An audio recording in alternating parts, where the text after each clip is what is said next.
안녕하세요, 트리블티브. 오늘은 IMF의 폭탄 발언에 일본 국민들이 이성을 잃은 이유라는 주제로 이야기해보겠습니다. 국제통화기금 IMF에서 일본 국민들이 용납하기 매우 어려운 제안을 해서 논란이 되고 있습니다. 재정이 파탄날 수 있기 때문에 국가의 부도 위험이 올라가며 결국 그것이 국민에 그대로 전가되는 것인데요. 바로 그것은 일본이 약 10년 내로 소비세를 15%로 올리지 않으면 국가 재정이 고갈된다는 것입니다. 무려 지금보다 5% 이상 인상을 해야 한다는 것으로 안 그래도 일본 내부에서는 반발이 매우 심한 상태죠. 아베 내각은 기존의 8%에서 10%로 전격 소비세를 인상하면서 많은 월급 생활자들은 크게 놀랐습니다. 그들은 일본 기업들은 급여를 움켜쥐고 있다라는 표현을 쓰며 급여는 그대로고 세금만 는다고 불평합니다. 일부 온라인 토론에서는 일본은 지독히 급여가 낮은데 한국과도 비교를 하면서 토요타와 같은 최상급 기업은 한국의 삼성보다도 급여가 낮으며 심지어 중국의 화웨이와 같은 기업보다도 돈을 안 준다는 불평도 제기했습니다. 게다가 각종 부담할 세금은 늘어만 간다고 하면서 특히 젊은이들은 우려를 더하고 있습니다. 최근 일본 후생성은 47만엔 이상 고소득 월급자의 연금을 감액하는 기존 방안을 51만엔으로 상향 조정하려고 진행 중에 있습니다. 이러한 것은 결국에는 젊은 사람들이 나중에 국민연금을 더 내야 한다는 것으로 귀결되는 것이죠. 짐 로저스는 일본의 젊은 세대가 과도한 국가 빚으로 고통받을 것이라며 정부의 관련 대책이 없다고 비판한 바 있습니다. 이와 같이 기존의 각종 세금이 올라가는 데다가 IMF까지 나서서 소비세를 15%로 올리라고 부채질을 하는 것입니다. IMF는 그런데 여기서 멈추지를 않고 일본 정부는 최종 2050년까지 소비세를 20%로 올려야 한다고 주장합니다. 이와 같은 사실은 일본 온라인상에도 급속히 공유되며 IMF가 내정 간섭을 한다며 불쾌해하기도 하며 일본 재무부가 일본에 무슨 일을 저지르고 있는지 모르나 전 세계적 경고음이 울린다며 우려를 자아내기도 합니다. 실제 국제신용평가사 피치는 일본의 국가 신용도를 한국보다 2단계가 낮은 A를 매기기도 했습니다. 한국은 AA- 등급으로 전망이 안정적인 반면에 일본은 국가부채나 무역 분쟁 등 위험 요소가 많다고 평가했습니다. 이미 작년 말 기준으로 일본의 국가부채는 1경 2천조 원이 넘어가며 국가부채가 전세계 최고 수준을 기록하고 있는데 일본 정부는 아베노믹스와 더불어 늘어가는 빚을 전혀 제어하지 못하고 오히려 돈을 찍어내고 있는 것입니다. 따라서 일본 정부는 재원 확보가 절실하여 결국에는 소비세를 인상할 수밖에 없었고 이러한 배경 중에 IMF가 일본 정부에 적극 소비세 인상을 권유한 것도 하나의 이유였던 것입니다. 그런데 소비세가 10%로 올라간 지 채 2달도 안 된 이 시점에 IMF는 이제는 10년 안에 15%로 올려야 하며 추후 20%까지도 소비세를 올리라고 종용하는 것이죠.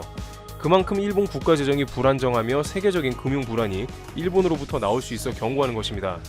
그러나 일본 내부적으로도 이미 수차례 소비세를 인상할 때마다 일본 내수가 부진해지고 경기 침체도 온 데다가 아베 내각이 선거를 참패한 경험도 있었기 때문에 이러한 IMF 제안은 등골을 서늘하게 하는 것입니다.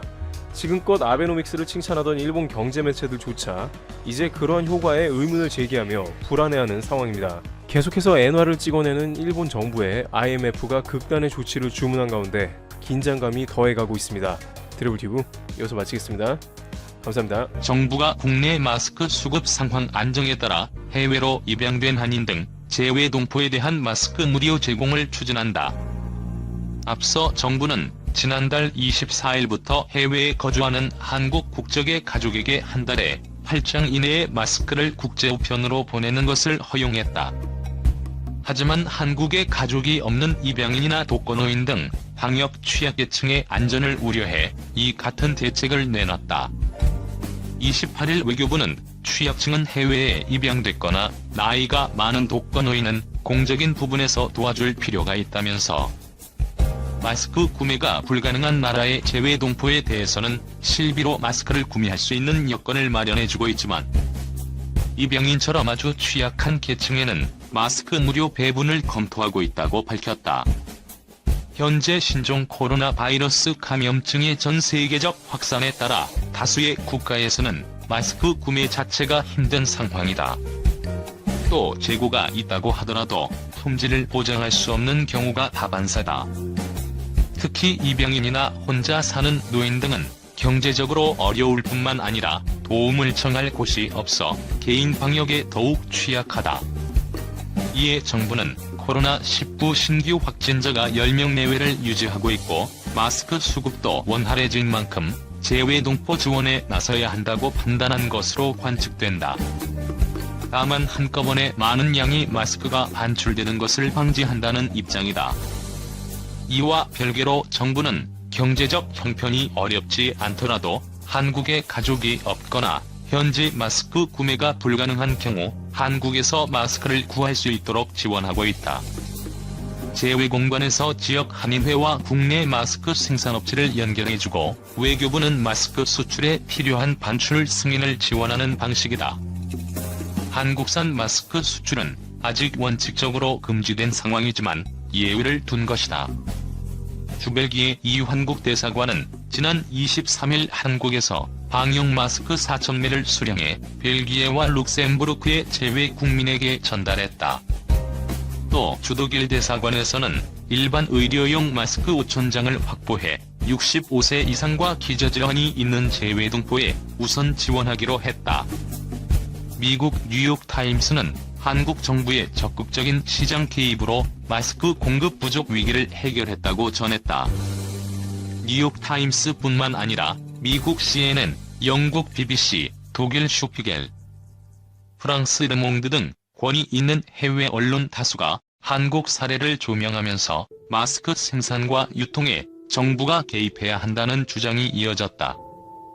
이처럼 마스크 수요가 안정화를 찾은 한국에 비해 최근 유럽에서는 마스크 사재기와 암거래가 기승을 부리기 시작했다. 앞서 미국과 유럽에서는 마스크가 아닌 화장지 사재기가 극성을 부리며 화장지 대란이 일기도 했다. 코로나19 사태 초기 마스크 착용에 거부감을 느끼던 유럽 국가들이 지금은 그 효용을 인정해 브뤼셀, 밀라노, 프라하, 파리 같은 유럽 대도시에는 어디에서나 마스크를 쓴 사람들을 볼 수 있다. 한때 유럽의 대도시에서는 마스크를 쓴 아시아인들이 인종차별을 당하며 욕을 먹거나 심지어 폭행까지 당하는 일도 있었다. 하지만 유럽의 코로나19 확산세가 기하급수적으로 늘어나면서 과학적인 연구 결과와 통계가 마스크에 대한 필요성을 부각시켰고 널리 착용하는 계기가 됐다. 하지만 현재 유럽 등 각국에서는 마스크 수요량이 원활치 않다. 때문에 마스크를 암시장에서 20%가량 비싼 가격에 파는 등 마스크 사재기 현상도 일어나고 있다. 일례로 프랑스 정부는 코로나19 확산으로 의료 현장에서 마스크 부족이 우려되자 지난달 4일 마스크 판매를 금지시켰다. 그러나 다음 달 11일 이동 제한령 완화를 앞두고 이번 주부터 약국 내 마스크 판매를 허용하면서 사재기를 비롯해 안거래가 늘어난 것으로 보인다. 이처럼 마스크 가격 폭등이 우려되자 각국 정부가 통제에 나섰지만 그마저도 쉽지 않을 것으로 보인다.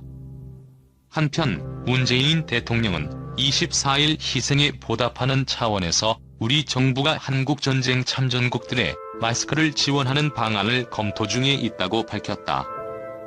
문 대통령은 이날 오후 5시부터 25분 동안 진행된 마타멜라 시렐라마포사 남아프리카 공화국 대통령과의 정상통화에서 남아공은 6.25 전쟁에 참전한 우리의 혈맹이라며 이렇게 말했다고 강민석 청와대 대변인이 서면 브리핑에서 전했다.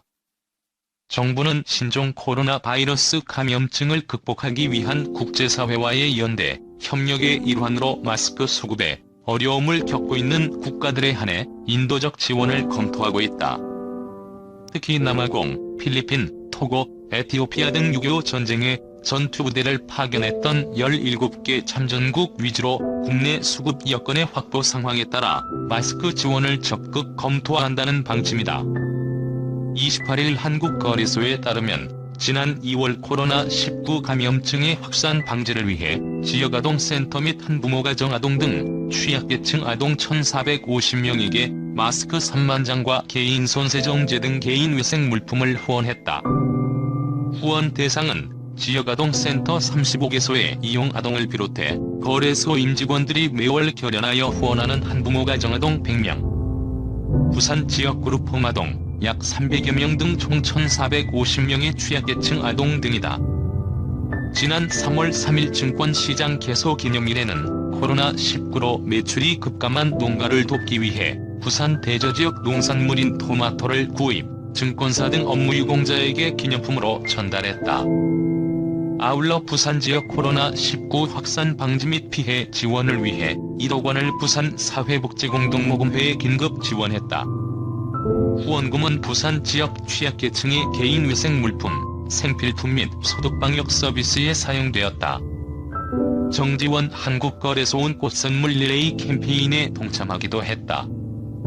이 캠페인은 코로나19 사태로 타격을 입은 화훼 농가를 돕기 위해 박원순 서울시장의 제안으로 지난 2월 시작되었다.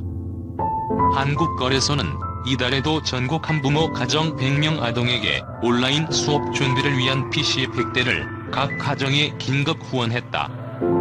이번 후원은 코로나19 확산 방지를 위해 국내 초중고 교생이 4월 9일부터 온라인 개학으로 수업을 대체함에 따라 온라인 수업 준비가 안 된 한부모 가정을 대상으로 PC를 지원하여 원활한 수업이 진행되도록 추진됐다. 후원 대상은 한부모 가정 100명이다.